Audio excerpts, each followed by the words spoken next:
अस्सलामुअलैकुम दोस्तों, आज की इस वीडियो में मैं बात करने वाला हूं डाटा एब्स्ट्रैक्शंस के बारे में कि सी प्लस प्लस में डाटा एब्स्ट्रैक्शन का कॉन्सेप्ट क्या है। तो बगैर टाइम ज़ाया किए चलिए शुरू करते हैं। डाटा एब्स्ट्रैक्शन तो क्या होता है कि मान लो कि आप किसी कंपनी में काम करते हो और उस कंपनी का डेटाबेस जो है उसमें कंपनी का सारा डाटा पड़ा हुआ है। उस कंपनी के वर्कर होने की हैसियत से कंपनी वालों ने आपको ये इजाज़त दी है कि आप इसमें से कुछ डाटा देख सकते हो। बाकी डाटा जो है, जो पर्सनल इंफॉर्मेशन है कंपनी की, वो आप नहीं देख सकते हो। That is called an abstraction कि कुछ डाटा जो है वो हाइड कर लिया जाता है और कुछ डाटा जो है सामने रखा जाता है। डाटा को डिटेल में सामने नहीं किया जाता, डाटा को कुछ हाइड कर लिया जाता है, डाटा की डिटेल को हाइड कर लिया जाता है। That is called an abstraction. बिल्कुल इसी तरह के एक शॉप पर आप गए हो और उस शॉप पर एक शॉप वाले ने सैंपल के तौर पर एक शर्ट रखी हुई है, सामने दिखाई हुई है, और बाकी उसकी जितनी भी उसी तरह की शर्ट्स हैं उसने गोदाम में या फिर स्टोर में रखी हुई हैं।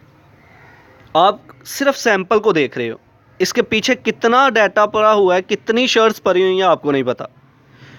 बिल्कुल इसी तरह हमारे सी प्लस प्लस प्रोग्राम में हम क्लास के कॉन्सेप्ट को यूज़ करते हैं।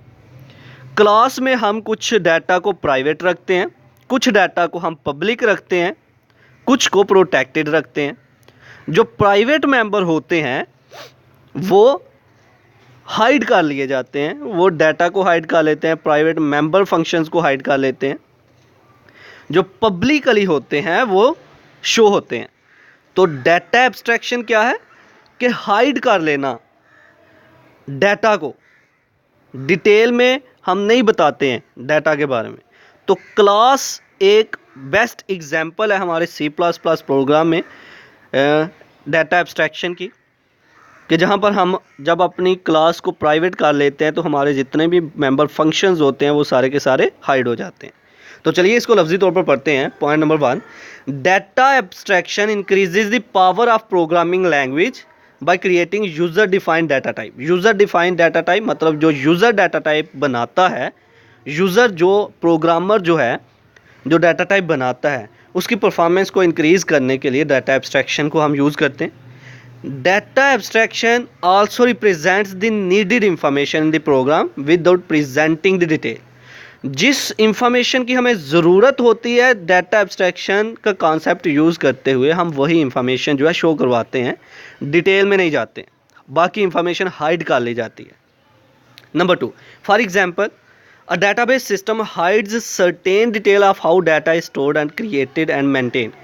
तो अगर डेटाबेस सिस्टम की बात की जाए तो इसमें ये सारी की सारी इंफॉर्मेशन हाइड कर ली जाती है कि किस तरह से डाटा स्टोर हो रहा है, किस तरह से डाटा क्रिएट होता है, किस तरह से इसको मेंटेन रखते हैं। ये सारी इंफॉर्मेशन जो है ना हाइड कर ली गई है यूज़र से। यूज़र को बस इतना पता है इसके अंदर डाटा, और ये डाटा जो मेरे सामने है यही डाटा पड़ा हुआ है। बाकी उसे नहीं पता कि किस तरह से ये स्टोर हुआ है, किस तरह से ये मैनेज होता है, किस तरह से इसको मेनटेन रखना है। ही डोंट नो और she don't know anything. Okay, next, similar way C++ classes provides different method to the outside world without giving internal detail about those methods and data। हमारी C++ में जो हम क्लासेस का concept use करते हैं, class का concept use करते हैं, जिसमें हम अपने डाटा को पब्लिक रखते हैं, प्राइवेट रखते हैं या फिर प्रोटेक्टेड रखते हैं। तो जो प्राइवेट और प्रोटेक्टेड होगा उसमें क्या है कि उसमें हम अपने कुछ मेंबर फंक्शंस को जो है हाइड कर लेते हैं। तो ये था आज का हमारा लेक्चर जिसमें हमने बात की डाटा एब्स्ट्रैक्शन के बारे में।